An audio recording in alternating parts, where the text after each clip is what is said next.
do Pai, do Filho e do Espírito Santo. Amém. Louvado seja o nosso Senhor Jesus Cristo. Para sempre seja louvado. Obrigada, Senhor meu Deus, por mais este momento contigo. Momento em que nos dedicamos a te conhecer melhor, Senhor, para que o Senhor possa entrar no nosso coração definitivamente, fazer morada em nossa casa. Te pedimos, Senhor, que envie o Espírito Santo e nos traga seus dons, os dons do discernimento, da sabedoria, para que nós possamos transformar nossa vida a partir do seu exemplo, Senhor. Obrigada, meu Senhor e meu Deus. Boa tarde, meu irmão, minha irmã. Gravando na hora do almoço, que foi a hora que foi possível, a leitura. Já fiz ela logo cedo, mas não deu tempo de gravar. E as leituras de hoje, elas estão simplesmente maravilhosas. Aliás, de modo muito especial, recomendo que leiam a Carta dos Atos dos Apóstolos, que hoje o trecho que nos é indicado, combinado com a leitura de São João. Meu Deus, que coisa maravilhosa. É muito inspirador. É muito animador nos prepararmos para uma leitura e descobrir que nossa vida está aqui dentro. Muito antes de nascermos, Deus já sonhou conosco. Tanto sonhou que nós estamos aqui. Nós nos vemos na palavra de Deus. Eu te convido a fazer as leituras e se encontrar na palavra de Deus. E as leituras que a igreja nos propõe hoje estão em Atos dos Apóstolos, capítulo 16, versículo de 22 a 34, uma das passagens que eu considero maravilhosas, com um grande relato de conversão verdadeira. O Salmo é o 137, entre parênteses 138, e o Evangelho é o Evangelho de São João, capítulo 16, do 5 ao 11. E Jesus continua falando conosco, nos alertando sobre o mundo, sobre a vida que teremos quando decidimos caminhar com Ele. Já peço perdão porque hoje foi muita coisa bonita que as leituras me suscitaram, e o Espírito Santo nos toca a dizer que as leituras de hoje, elas convergem para um creia muito grande. Creia, e por quê? Porque você e sua família serão salvos. Um dentro de uma casa que crê pode salvar toda a sua família. Peço a Deus que a gente possa experimentar este convite de crer e não abandonar. Crer é o oposto de abandonar. Não é porque os outros da minha casa não creem que eu vou deixar de crer. E Jesus nos convida a isso. Na primeira leitura, lembram que a gente ontem estava falando, né, de São Paulo e Silas, ainda lá em Filipos, né, na passagem que eles estavam lá com Lídia. Num determinado momento, uma mulher chegou para eles e ela falava coisas, e chegou um certo ponto que Paulo, ficando incomodado com aquela insistência, ele expulsa em nome de Jesus. Eu fico imaginando Paulo enchendo a boca para falar em nome de Jesus. Ele expulsa o demônio da mulher e ela é liberta. E a palavra diz que ela possuía um espírito de adivinhação. Portanto, essa mulher era explorada pelo seu senhor, que tinha lucros com essa manifestação que ela tinha, né? E aí, quando Paulo expulsa esse demônio e ela é liberta, ela não tem mais aquela tentação demoníaca de falar adivinhações para que o dinheiro fosse idolatrado, o lucro do Senhor fosse idolatrado. E aí o que acontece? Quando quando nos entregamos ao pecado da idolatria de modo muito especial ao dinheiro, esses senhores, eles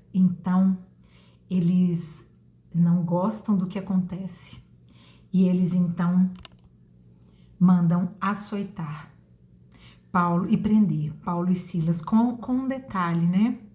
A idolatria ao dinheiro, ela é muito usada pelo inimigo para nos manter escravos do pecado.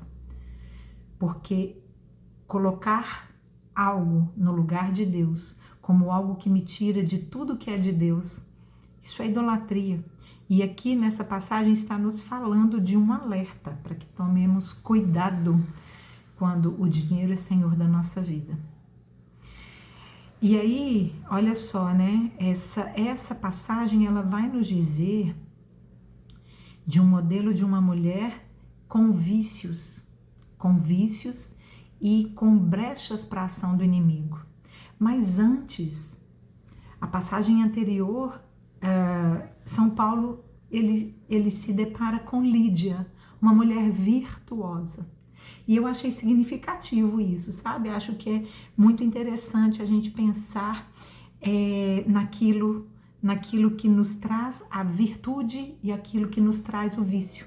Não sei se vocês viram o filme Oficina do Diabo, e tem uma hora que o Fausto, que é o demônio-chefe lá, ele fala assim: foque nas virtudes do cliente. Ele fala bem assim: nas virtudes do cliente, para cada virtude estimule o vício, provoque o vício.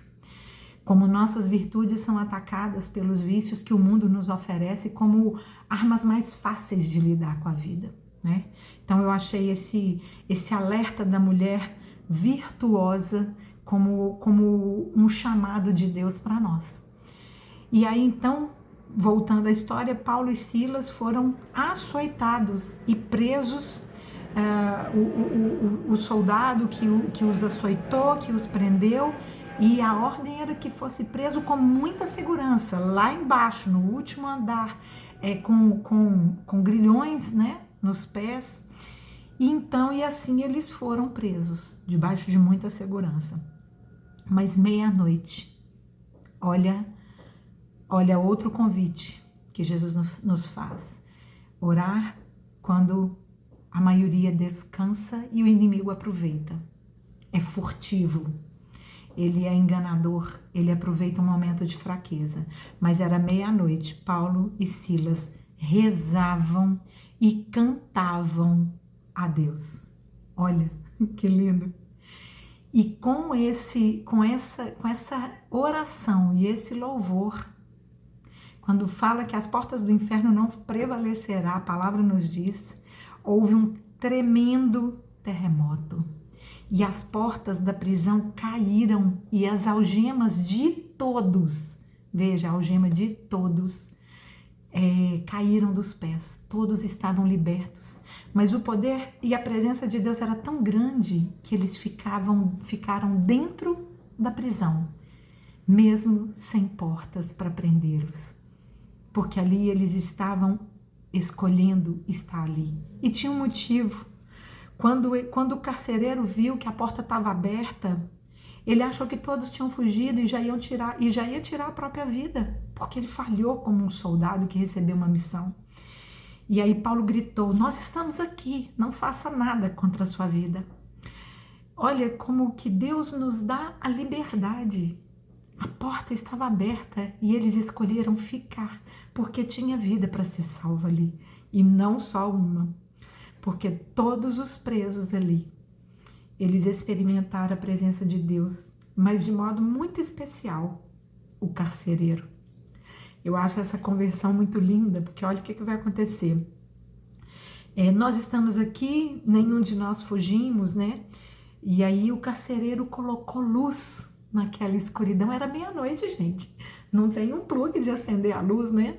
Ele colocou luz naquela escuridão e viu que aqueles que antes estavam presos estavam libertos e decidiram ficar ali. Quando Deus põe a luz, ele revela a verdadeira presença dele.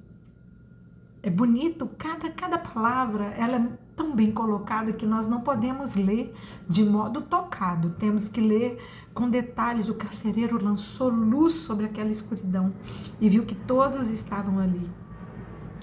E lançou-se aos pés de Paulo e Silas. Que lindo! E aí, o carcereiro os conduziu para fora da prisão.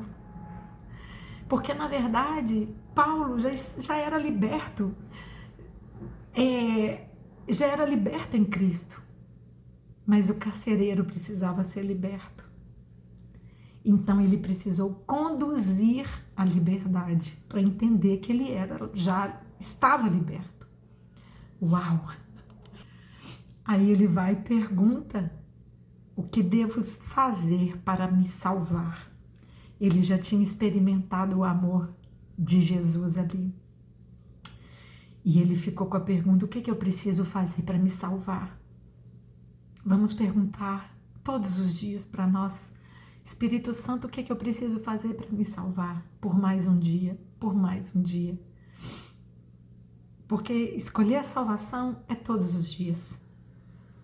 E aí Paulo fala para ele: crê no Senhor e será salvo tu e tua família. Olha como nossa vida pode salvar ou condenar a vida de muitos. Por isso precisamos ter a plena consciência de que muitos podem ser salvos ou condenados conforme nossas escolhas. E aí então, ali, Paulo e Silas anunciaram a palavra, levou eles para a casa dele. Por isso que eu acho essa conversão tão maravilhosa. Colocou eles para sentar à mesa, para partilhar com ele. E o que mais lindo ele fez? Calma que vai dar. A ferida que o carcereiro causou com a conversão foi a ferida que o carcereiro curou, tratou. Gente, isso é a fórmula maravilhosa da conversão. A conversão é uma mudança total de direção, reparando o mal que já foi feito. Olha a profundidade disso.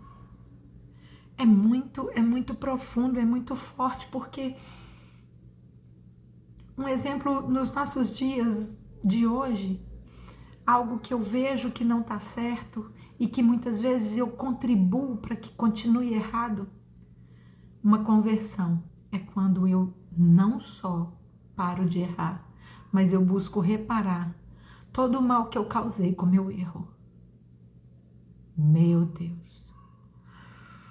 A conversão desse carcereiro, para mim, ela é uma das mais lindas, porque ela mostra, assim como a conversão de Paulo, mostra que de perseguidor ele passou a ser o protetor, o evangelizador. O carcereiro, ele deixou de ser aquele que o mantém na prisão para ser aquele que cura as feridas que ele mesmo causou. E toda a família dele é alcançada. Creia, você e sua família serão todos alcançados. Que lindo! Foi uma mudança completa, uma reparação. E aí, naquele mesmo instante, todos foram batizados. Eles, então, foram comer com Paulo e todos se alegraram por ter crido. Crer, a fé, o fruto da fé é alegria. A alegria é a manifestação da fé. Porque se estamos tristes, deprimidos, preocupados, ansiosos, devemos sondar nosso coração se a nossa fé está em dia. Porque se a fé é aquilo que eu creio mesmo sem ver, é aquilo que eu creio e a partir de crer eu vejo acontecer, eu preciso mudar a minha atitude. Às vezes, o lugar mais difícil que a gente tem de mudar a nossa vida é dentro de casa, com aqueles que a gente mais tem intimidade. Mas Deus nos convida a fazer da nossa casa nosso maior testemunho. Glória a Deus, isso é tão bonito, meu Deus. O Salmo, ele vai nos dizer que o Senhor completará o que em meu auxílio ele já completou, ele já começou. O Senhor completará o que em meu auxílio ele começou. O Senhor já começou a obra da nossa vida e ele vai completar. Por isso louvamos e agradecemos. E o Evangelho, ele vai nos dizer, e aqui Jesus ainda está no Evangelho, né? De São João, Jesus ainda está falando antes da cruz, né? Antes do sofrimento, ele está dizendo: agora eu vou para aquele que me enviou. Só que aí, olha, vamos ver aqui. Mas a tristeza encheu o coração deles. Era natural que a tristeza, né? Ali naquele momento que Jesus estava se despedindo, mas depois deste momento de tristeza, era importante confiar. E olha que, ao contrário, eles abandonaram. Logo na frente, no momento em que Jesus estava completando a obra de Deus na vida de Jesus aqui na terra, ele ficou só diante de Nossa Senhora e São João. E olha, São João foi o único dos apóstolos que morreu de velhice. Os outros todos morreram com muito sofrimento. São João foi o último, já idoso, né? Teve uma morte em paz de velhice, e os outros todos morreram com muita aflição, com muito martírio, muita dor. Então, e aí Jesus continua dizendo: convenha que eu vá, é necessário que eu vá. Já estava dito, Deus já havia falado, era para cumprir a palavra de Deus. Convenha que eu vá para que o Paráclito venha. A Trindade, ela estava sendo,